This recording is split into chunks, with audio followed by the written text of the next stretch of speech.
Me to start today's talk, and as many of you know who come here regularly, in order to make these talks relevant to the people coming here to listen to them, I do take suggestions, and 2 suggestions were in my tray this evening for a talk this evening, and I'm going to combine them because they actually, surprisingly, do come together. One Buddhist person was concerned about the earthquakes in Christchurch as well as other disasters in our world, and asking the old question, which I will answer again and just develop further: has this got anything to do with karma? Why does this happen? How should a Buddhist, or I would actually say how should a compassionate wise person to look at such things as disasters? And the other question seems to be totally unrelated, but actually they are related, is that he says, I'm being a Buddhist, and how do I use this quality of intention, just the motives, the reason why I do things? How can I use that in my daily life, at work, in the office, at home, whatever I'm doing? How can I use that to enhance my life, make it a better life? So intention and tragedies, how can these things go together? And the first thing to mention is that the people who suffer in such natural disasters as the earthquake, this is not some punishment from karma. I know that really made me very upset when sometimes people say that's God punishing people because they're bad, because they're homosexual, because they're evil, because they don't go to church, because they don't do what I think they should do. Now that really is very sick, because no spiritual leader would ever sort of punish and be cruel to such people. They wouldn't be so judgmental. And if there is any idea of a God that's even higher than a spiritual leader, surely that we expect some compassion from such beings. And there's obviously no compassion which is shown there. And remember, just the heart of all spirituality will be kindness, will be compassion. So where's the compassion there? Because I rejected that, even as a youth, how can you say that that's a God punishing people? Well, look, there's kids that died in that earthquake. 4 or 5-year-old children, they've done nothing bad at all. People of all different religions, all genders, all sexual orientations. Because natural disasters do not discriminate between the good and the bad, between one religion and another, between one sort of sexual orientation or another. Natural disasters, they sort of kill, maim, and hurt indiscriminately. So could a God be indiscriminate? Could karma be indiscriminate? And of course, karma cannot be indiscriminate like that, but even more than that, something which really offends me, and I'm saying this quite literally, I do get offended sometimes by ideas which I feel are just so cruel, heartless, and basically wrong. One of the things which offends me is the idea of punishing. And the idea of like a God punishing people by squashing them in an earthquake, taking away their limbs, or even karma being a form of punishment. Just really offended me from the very beginning. And as you know, that when I first came in contact with Buddhism, seeing there's no concept of punishment there, made, alas, there is a religion which truly is compassionate. So karma is not there to punish anybody. It's not as if that that I've kicked somebody I punched somebody in the nose in my past life, which is why I have to have hay fever in this life. Now that's a totally ridiculous idea, but sometimes that's what people say is the law of karma, and that's totally off. And again, the very idea of punishment is just not the spiritual way.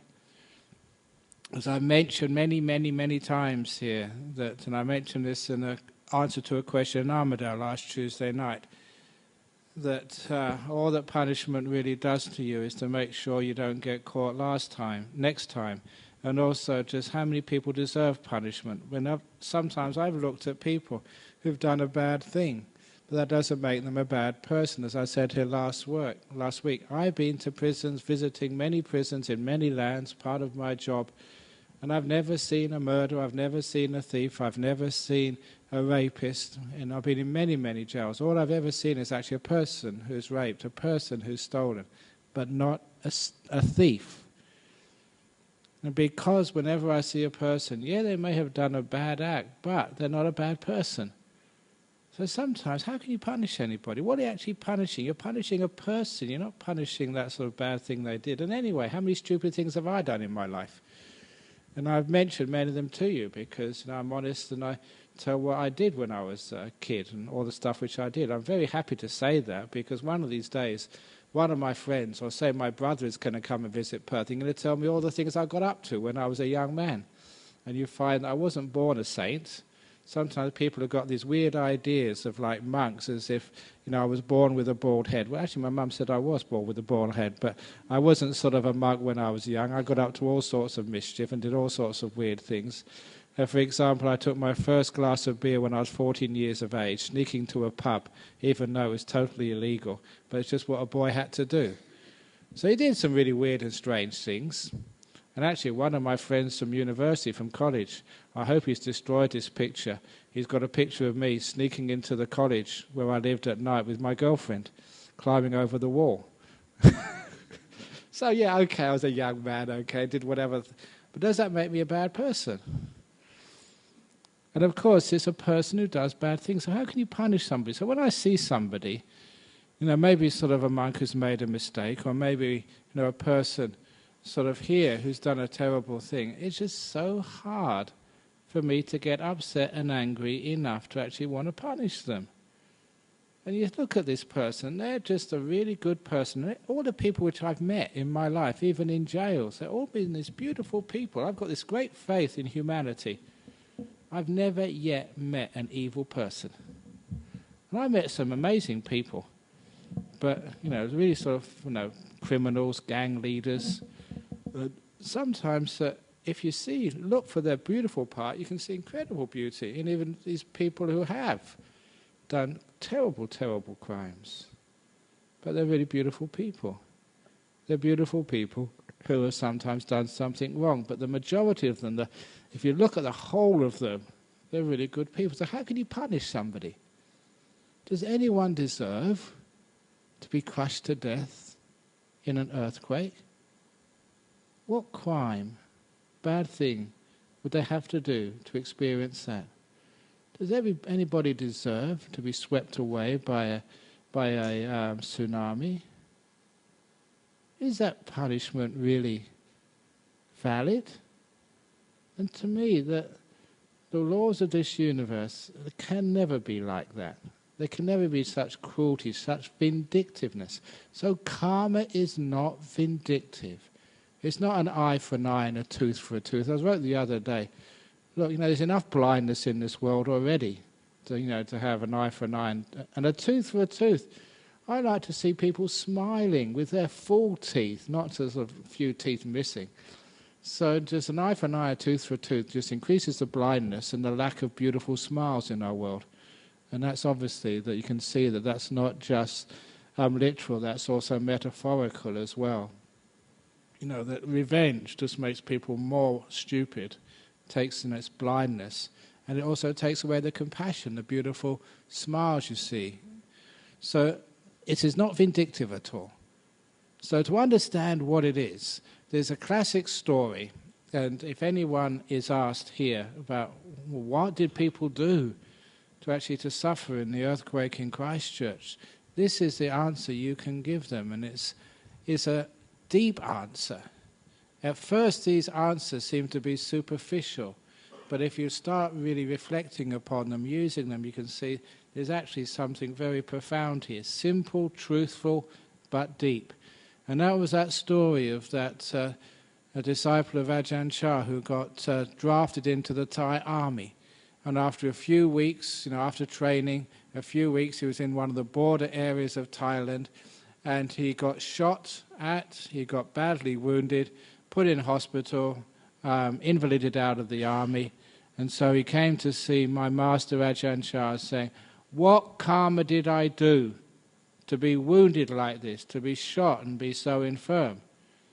You know what Ajahn Chah said? The reason why you got shot was because you joined the army. It's the karma of joining the army, because that's what happens if you join the army. You're going to get shot. At least somebody's going to get shot. You shoot bullets at others, others will shoot bullets at you. Now that might seem very obvious, but if you look at it, this is the nature of joining the arm, and he extended that.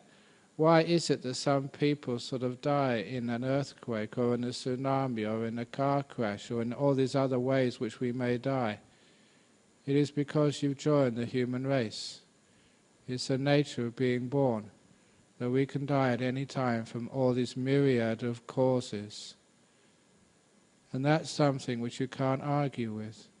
Each one of you being born has this hanging over you at any time from a heart attack, and you know that, was it last year, 2 years ago, someone died just right there of a heart attack when they asked the question after the talk. They've died in our monastery. You may have seen people dying, and it's been actually a privilege to be with people when they're dying, and especially to see that process of death. It really brings it home to you that this can happen to you at any time. And don't think just because you eat brown rice and do yoga and meditate, you can't have a heart attack as well. It happens to everybody. So what it really means is that because you've joined the human race, these things can happen to you. And what that really means, when you really take that deep inside of you, is that you don't say that something has gone wrong. It shouldn't happen. You say that this is our nature. It wasn't caused by karma, it wasn't caused by God. The earthquake was caused by natural reasons, by nature. It's just what happens. And we can't stop that, we can't predict that. But what we can do is to embrace that sort of truth, which means that it's a waste of time getting angry at other people. It's a waste of time in dwelling in the past. It's a waste of time worrying about the future and being afraid, oh, this might happen to me, this might happen to me, because the whole purpose is to make the best use of the time which you have here. Knowing that it's not going to last, we have to make use of it. There's another story which comes in here, which is a powerful story as well. Simple, but useful in so many different circumstances, and that's the old story of the emperor's ring. The emperor who got really upset when things went wrong in his kingdoms. Whenever times things were going well, he would party, so he spent half the time depressed and the other half of the time just partying, which meant he never did the job of being a king.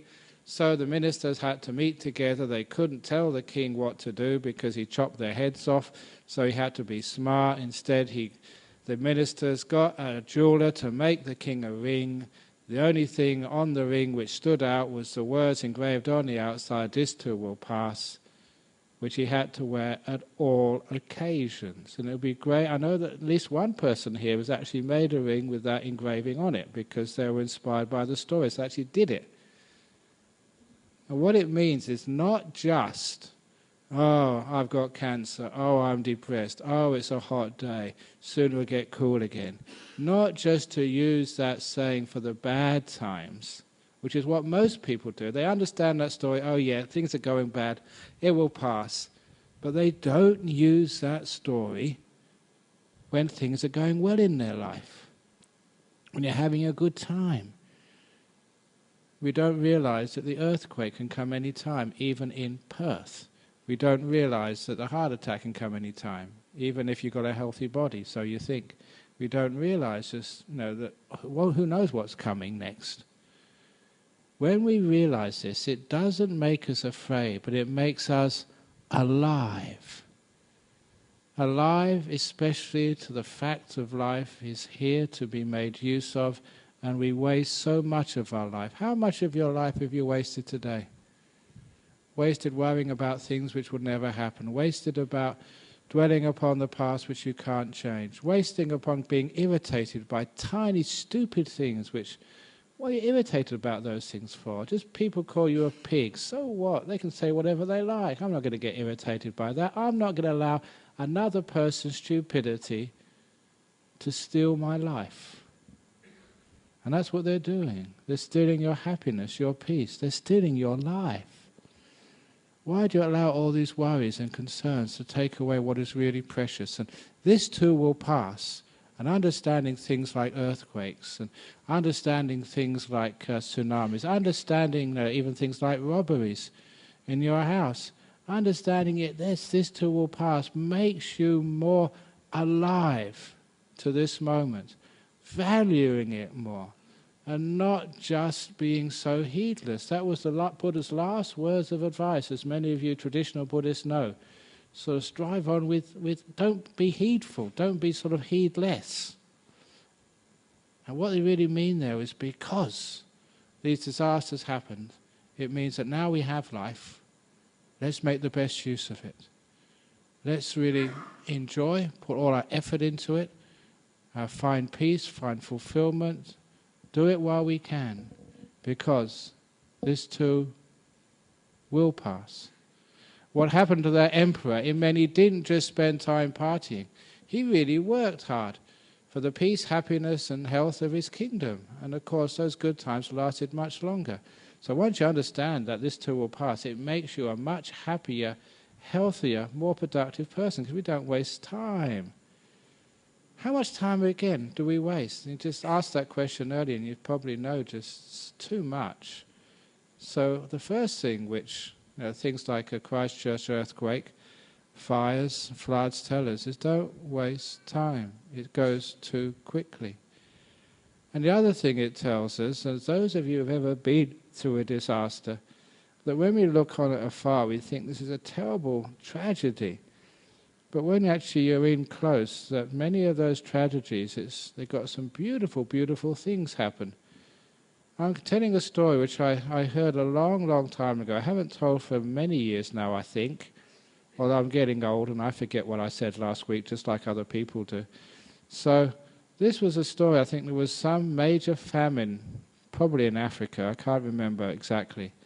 And of course, one of these people, they were a Buddhist, they went off to volunteer to help in a famine in Africa. And when they came back, they were talking with one of the monks, and they were actually saying, the monk was saying, that must have been terrible, because he'd seen the pictures of these starving people, men, women and children with the bloated bellies and flies all over them, dying. And it must have been terrible there. And he said, well, it was just pretty, really right there on the edge. And she said her job, what she was given by this camp, I don't know, was run by UNESCO or run by something or Oxfam, I forget which. They had a camp, and they had to have barbed wire on the outside, because they only had a certain amount of food and water and medicines, and it was nowhere near enough for everybody. And they knew if they spread it around thinly, they would help no one at all. So they realized the only thing they had a number of people they could look after.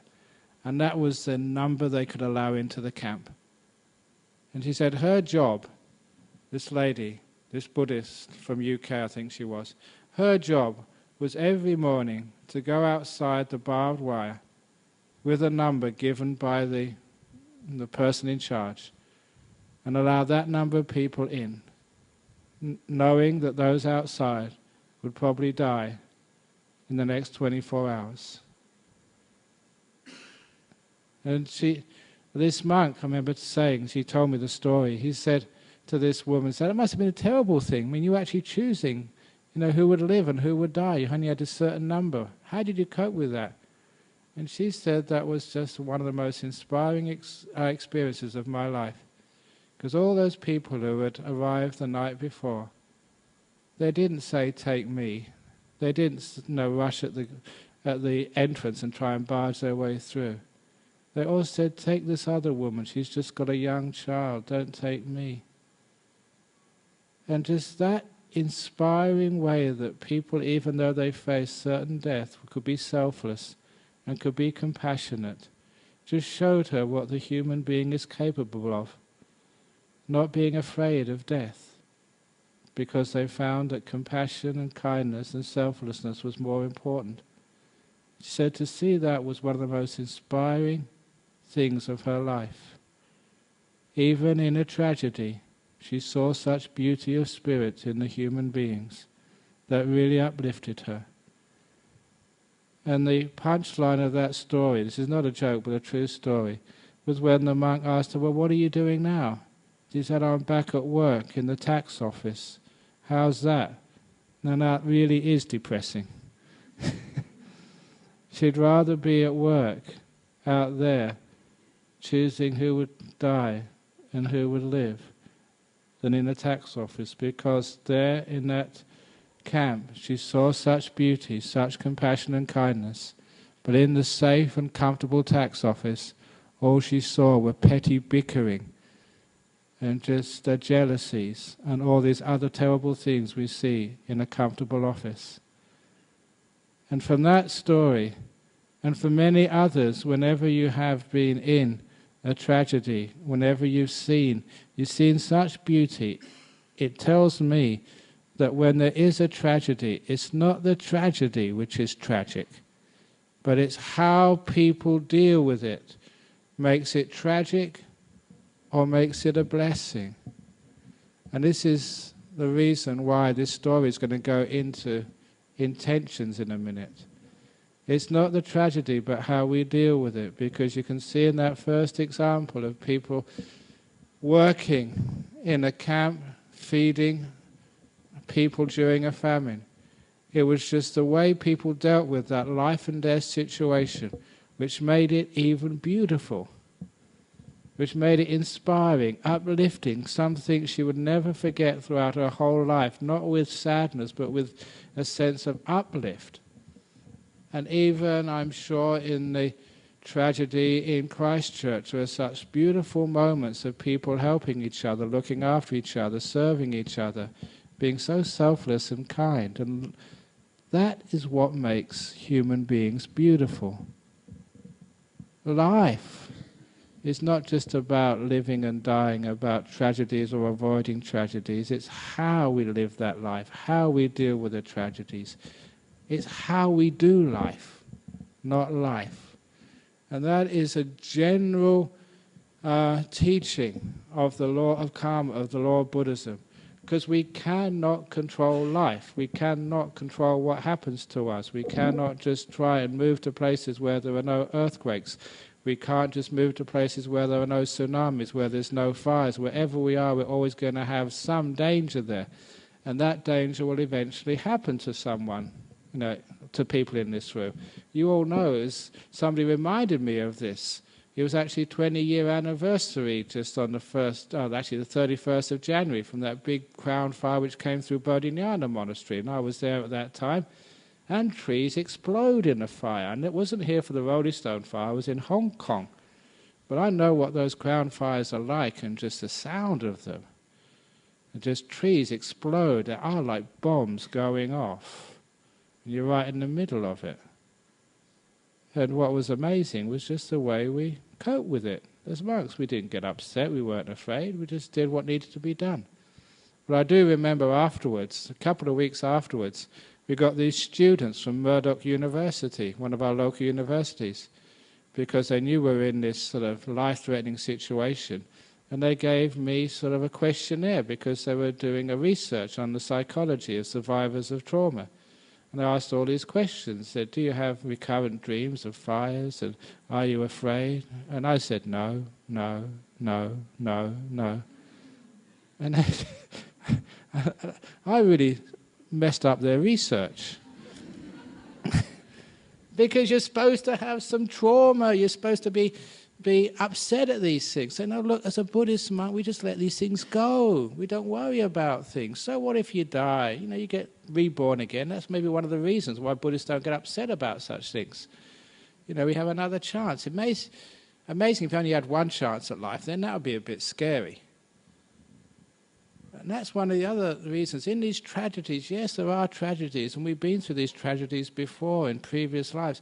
And a Buddhist actually understands this reincarnation. I know there are some people here, wonderful question.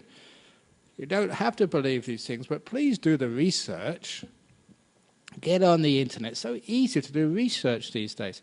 There's so much evidence out there, really strong, hard evidence of reincarnation that, it's just compelling. There was somebody sent this email to us from this professor of Georgia State University, Robert Almeida, his name was Almeder, who was a professor of philosophy. And he had actually come across Ian Stevenson's work And he went on this video segment saying, look, as a professor of philosophy, having trained my mind in philosophical truths, there's only one conclusion that any rational person can come to once they read that work, and that reincarnation is true. The evidence is compelling. It's just too strong. There's no other reasonable explanation for all that evidence which this man, Professor Ian Stevenson, he was from Virginia University, has compiled over a long period of time. I don't know why people resist it, because if you are going to be rational, if you are going to be scientific, the evidence is there. So at least look at it first of all, before you make your decisions. And what that really means is when there is a tragedy, a lot of time the Buddhists don't get so upset like other people would if it's only just going to be one life. You can have another go at it, so don't be so upset. So even seeing it in that perspective, it takes away a lot of the pain of the tragedies. And I think one of the reasons why people overreact to tragedies is there's such a fear of death because of the wrong assumption this is the only chance we have. There is a fear of death which really upsets just the way people act in this world. I mentioned that to a group of medical students over in, it was in Johor Bahru, because Monash University has a campus over in Johor Bahru, and as many medical students came to my talk. And I told them that old thing, that your job is not to cure people as a medical student, as a doctor in the future. Don't go around curing people. Go around caring for people. There's a whole different ball game. You cure people because you're afraid of death. You're caring for people because you love life and appreciate life. And just seeing that just changes people's whole attitudes. We don't have these terrible interventions at all costs to save life because we care for the person. Caring is more important than curing. And just simple things like that come when we don't have this great fear of dying, as if that's the worst possible thing we can do. Compassion is more important. So even a tragedy, is a tragedy the most important, or the lack of compassion, or the presence of compassion in such tragedies? It's the presence of compassion in such tragedies which is important. It's not life, but how we live that life. It's not these events which happen, but how we react to them. And that is what we should be doing in life. We can't control life. These things happen. Mistakes happen. People do the wrong things. They cheat us. They're cruel to us. Diseases happen. It's not the cancer, it's how you deal with the cancer. It's not the death, it's how you deal with that loss. It's not just the earthquake or the tsunami, it's just how you deal with that. And the wonderful thing about Buddhism is that is what karma means, what you do with what you've got. And that is the right intention, whether you're at work, whether you're at home, in the hospital, in the prison, working to get survivors out, is how you're doing that. What is your intention? And the quality of the intention is the kindness, the generosity, the selflessness, the compassion. That is the most important part. That interface between you and what you have to deal with, that is where spirituality, Buddhism lives. It doesn't live within the person. It's nothing to do with what's out there. It's the interface, the relationship between you and that tragedy. And that means there is always something to do, always something you can do. One of the biggest problems with a tragedy like an earthquake, that people feel helpless. They feel afraid, there's nothing we can do, these things are going to happen, I can't control it, because the forces of nature are beyond control, and that's why people get so afraid when these things happen. I remember reading about the town of Lockerbie in Scotland. After that aircraft went down, fell from the sky, the survivors couldn't sleep at night afterwards. They survived, but it was this crazy idea that now that an aircraft had come down on top of their village, they thought another aircraft could come down at any time. It was fear which was crippling them. And the fear was that they could not control, their security and safety. And it's the same with, sometimes that you hear the neighbor next door got robbed, and you feel so afraid that you've got no security anymore. It's not whether you're robbed, it's actually how you deal with that. Look, there's this one person over in Perth, they were working up in the mines. And so their wife was left at home alone. And so he thought that all the security systems in the world can't stop these thieves, so decided to get a dog. So went to the pet shop to get a watchdog. You know, her joke is coming now. Went to the pet shop to get a watchdog. And the pet shop owner sort of came out with this little Pekingese. And the guy said, I can't use a Pekingese dog. You know, what sort of burglar would be afraid of such a tiny dog? And he said, now listen, this is not an ordinary Pekingese dog. This was raised in a Buddhist monastery in China. And he was taught karate. This dog is a black belt in karate. Look, I'll show you, said the owner. And he told he told the dog, karate my box over there. And in about 5 seconds, that box would reduce to shreds. And he said, karate my chair. And that dog made that chair into matchsticks. And that was one tough dog. So just because they're small doesn't mean they're not dangerous. So he said, I'll take that dog. And so he brought the dog home, and he told his wife, said, wife, this is your watchdog. When I'm up north, this dog will protect you. He said, oh, don't be ridiculous, it's too small to protect me. And man said, that dog knows karate. And the wife said, karate my foot.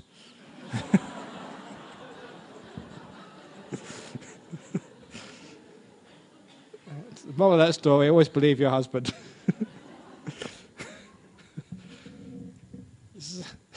So, okay, so you get your house robbed. How do you relate to that? How do you do that? I remember this one woman came up to me, and you know, it's a Thai lady, that somebody came into her house and said, what did he steal? He stole all my whiskey. I said, good thing, you shouldn't have any in there to begin with. You're supposed to be a Buddhist. So I said, that's a very good burglar. I'm going to give him the address of a few other people who should burgle. But what does that actually do when you actually have a tragedy like that? Again, you can get negative about it and get afraid about it. You can sort of start crying about it. You start to get angry about it, which is what many people do when they have a tragedy. You know, that Elizabeth Kubler-Ross, you know, when she did her death and dying, the 4 stages of grief. And anger was, denial was one of them. Anger is another of them. That is not the Buddhist way. The Buddhist way is not denial, accepting. Yeah, this happened. It can happen anywhere, any time. It's acceptance, honesty. If you've joined the human race, you can die of an earthquake. If you don't believe me, next time you get reborn, read the contract before you actually get reborn. It's in there. You can die at any time of anything. So, be honest. And number 2, don't get angry and think that something has gone wrong. Instead, actually, we make use of this. So if there is a great tragedy, if any one of you has lost a friend, a loved one, in an earthquake in New Zealand, or lost someone from somewhere else, what does it teach you? Their life, and especially their death, what's its meaning for you? There is a meaning there. There's a message which is supposed to be telling you, but when you cry, when you get angry, you're not listening. What that message is, that all of us can die at any time. As the Buddha said, all that is mine, beloved and pleasing, will one day become separated from me. Actually, when I was a young monk, I used to chant that almost every day. All that is mine, beloved and pleasing, will one day become separated from me. So as a result, what do? We don't get depressed. The opposite happens. Because you know that all the loved ones which you know and care for are one day going to leave you. When they're in front of you, you really care for them. You appreciate their presence. That one day becomes so much more valuable. You don't waste so much time. There's things to be done. You do them today. Because our loved ones, they may not always be here. You know it's truth, it's being honest. These are simple truths, but sometimes we're in denial.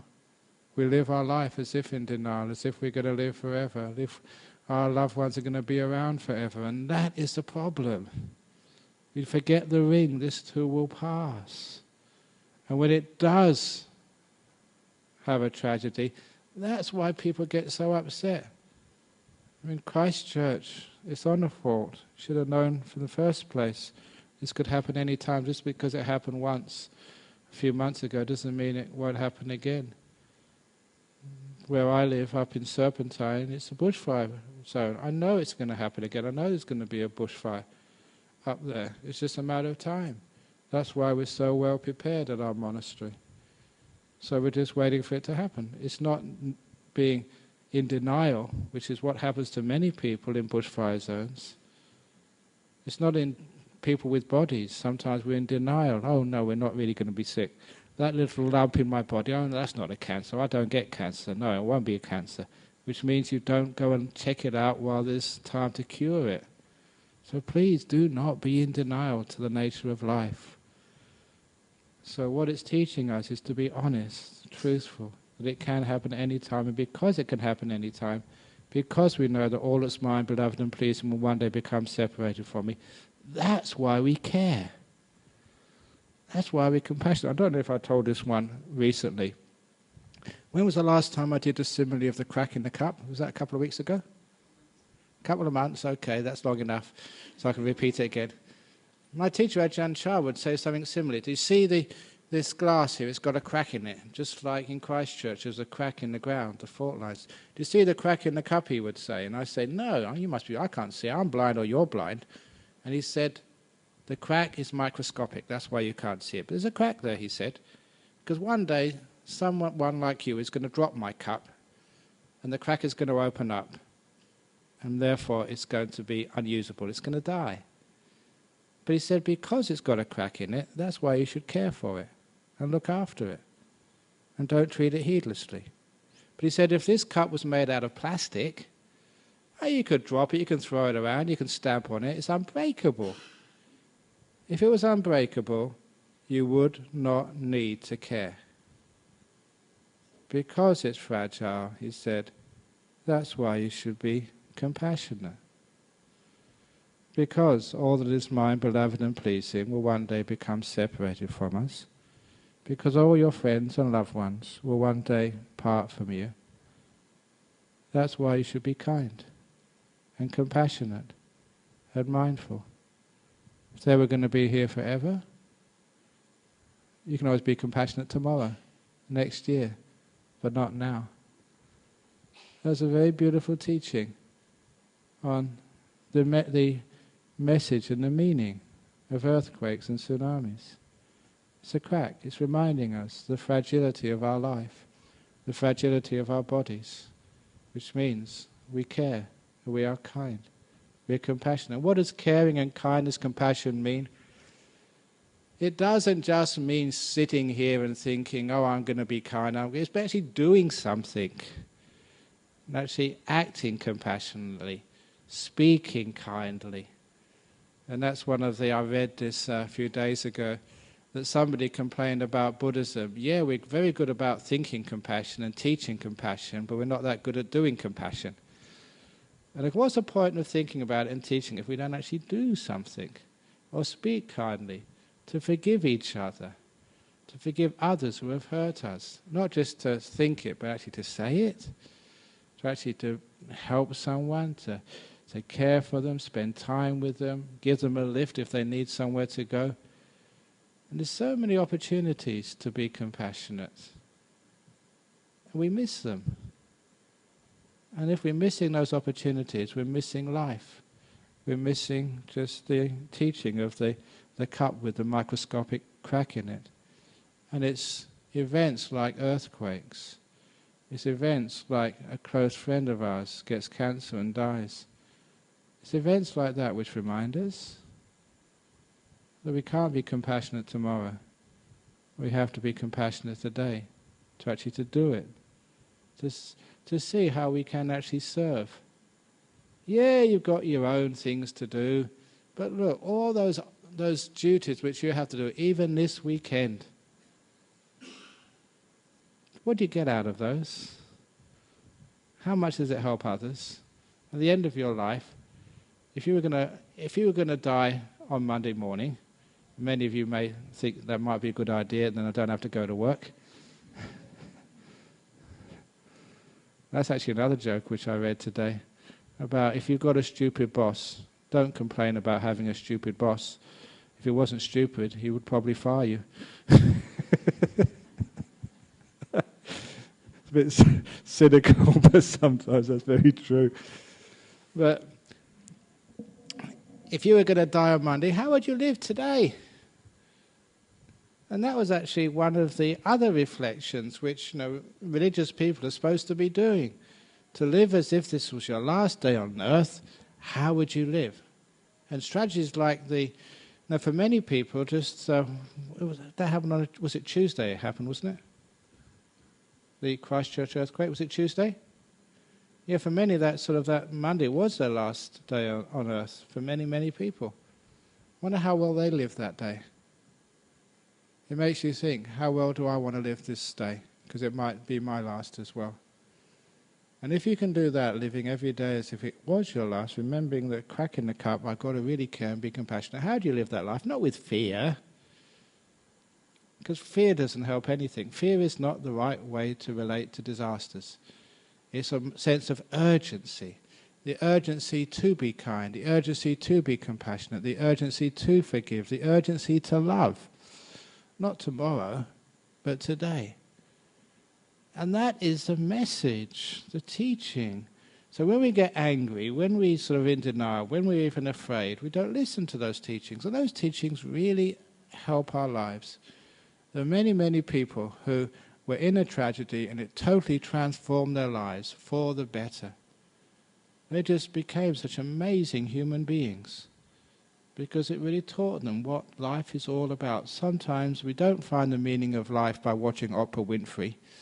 We don't find the meaning of life, even from listening to talks like this.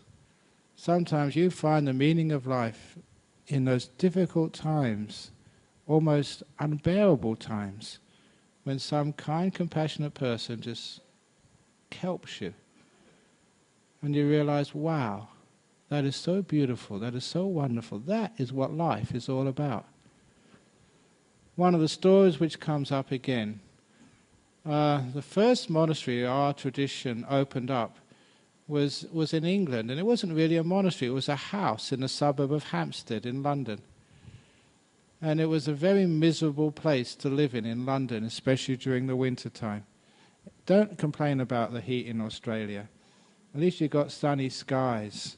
In UK, in the winter time, I remember, because I lived there, I grew up there. And I went to school in the morning, maybe about 8:30, 9 o'clock, it was dark. Black dark. And you went home after about 3:30, and it was dark again. The sun would only come up, maybe about 10 o'clock in the morning. And about 2 p.m. it set again. This was winter time in quite north country like England. And when the sky was bright, it was never really bright like the beautiful bright skies in Australia. It was like dull. And this is why everything was grey. You've heard this story before, but it's actually quite true. All the people in winter time, they don't wear bright clothes. It's all grey overcoats and grey hats. Seeing these people with their umbrellas, all black umbrellas. I've never seen anyone with an umbrella with like polka dots or red and green and yellow like you see over here. It's always dark clothing. And even all the buildings, those who've been to London, it's this grey, dirty stone. That was all that was there. And there was nothing there except all the streets were grey, the skies were grey, the buildings were grey, and all the people were grey. And you know what tea they liked the best? Oh, grey. Everything was grey. And no wonder people get depressed when it's at that sort of time of the year. So this monk, he's used to the forests of Thailand, bright and sort of brilliant, and he was bored out of his mind, looking through the window in the morning. And it was, it doesn't even rain properly, over in England. It drizzles. It's not even real rain. It's like a half rain, like a pathetic rain. So it was drizzling outside, another grey morning in London. And what he actually saw, there was this destitute man was huddled in the archway of a building, just to get out of the rain. He'd obviously been there all night. There's a bottle next to him.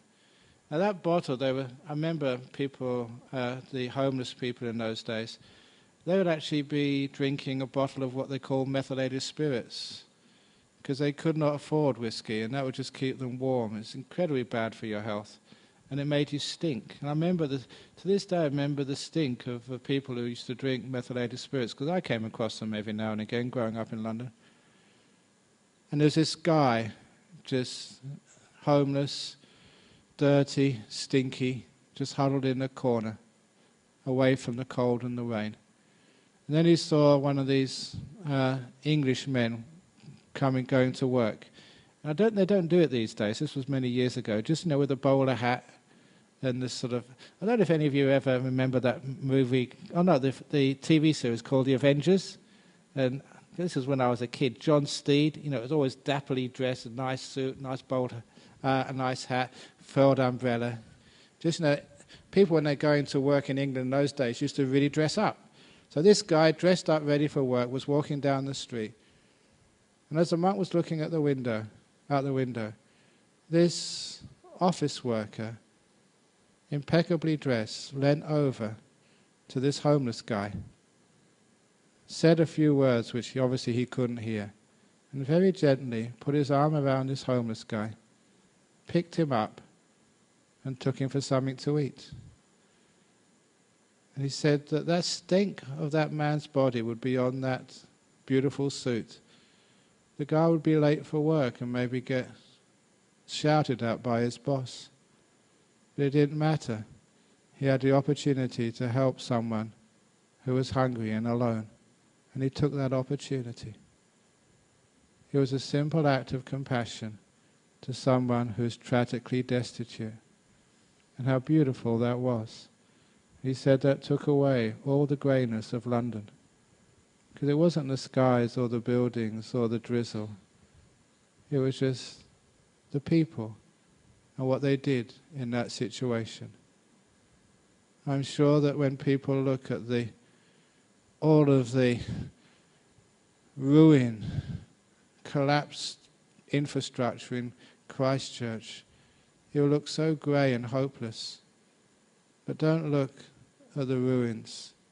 Look at the beautiful people who are helping and serving without sleep, being kind, selfless, compassionate.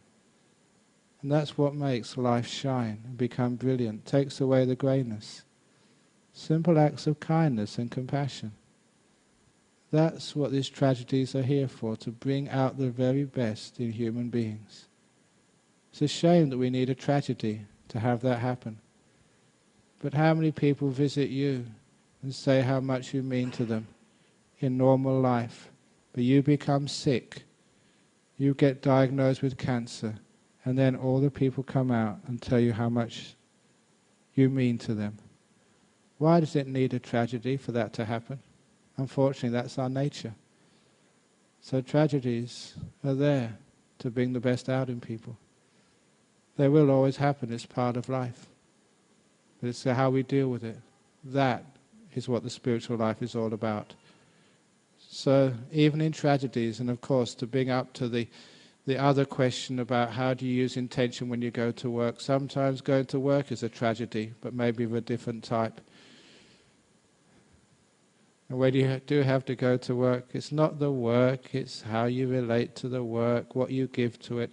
And you know that even in the most meager occupation, even if you're washing floors, even if you're scrubbing toilets, this is how I was taught when I used to scrub toilets in monasteries, and sometimes you still scrub toilets today, even I'm a senior famous monk. It's how you scrub those toilets. It's not the fact you have to scrub them. Put care and love into what you're doing. It's not just that you have to talk to a person. It's how you talk to them. Put some compassion into the people you meet at work. It's not that you have to drive to work in the traffic, which is sometimes so busy, And so many people trying to get into your lane. Let them get into your lane. Be compassionate. It's not the traffic jam. It's how you relate to the traffic jam. The amount of peace and compassion you put into these things. That should be your intention in life. Whether you're going to work, or you're helping in an earthquake, or you're helping restore the broken lives and homes in Rodestow and Armadale. It's how you do those things. That makes the beauty in life. And I know, having lived through those big bushfires, the Crown Fire, it was 46.4 degrees in Perth the day the fire came through our monastery. That day was the hottest day ever recorded. There was another hotter day a month or two later, but still the day the fire came through Bodhinyana Monastery in Serpentine, still to this day is the second hottest day ever recorded in Perth. As we got this huge fire at the same time. But you look at our monastery now, you would never believe there was a fire there. Life has grown up again. From ashes come regeneration. I know from my history books, in my town I was born in London, they had a huge fire, had Black Death and then the fire of 1666, if I remember correctly. The fire of London. It was because of the plague which happened beforehand that the City of London redesigned the sewer system to give a state-of-the-art system to clean the whole place up. And because of the Great Fire, they could plan much better buildings and a much more modern city. From tragedies, like a phoenix, a more beautiful life appears. There is such a thing as reincarnation of cities, reincarnation of homes, reincarnations of communities. And sometimes you do need that regeneration. You do need the fire in the bush to make it strong again. It's part of the nature of the Australian bush. You do need the tragedies to teach us the meaning of life. And then when we go to work, it's the intentions, the way we deal with things. That is where we do have the power. We will never be able to stop or predict earthquakes. We'll never be able to stop and predict tsunamis. We'll never be able to stop and predict cancers. We can try our very best, but we will not succeed. But what we can do, where we do have full power, is how we relate to these events when they occur to us and others. It's not the cancer, it's what we make of it. It's not the earthquake, but how it generates the very best in human beings and reminds us to keep on generating those wonderful qualities of compassion, generosity and selflessness, not thinking of our own needs, but thinking of the person in the house next door, or rather the person who hasn't got the house next door anymore. That is the meaning of life. That is what karma really means, not as a punishment, but as getting us involved. Karma literally does mean work. It means doing things. It means actions. That's its meaning in Pali and Sanskrit. It's how we act. The events of life, they give us the ingredients. What we make of those ingredients is called karma. And that's where we have full freedom to make something beautiful, to rise to these tragedies. And just like that story of that homeless man in London, to have beauty come in the most unexpected places, in the grey, cold drizzle of a London morning, to see beauty in tragedy. That is what we can do. And that's the talk for this evening.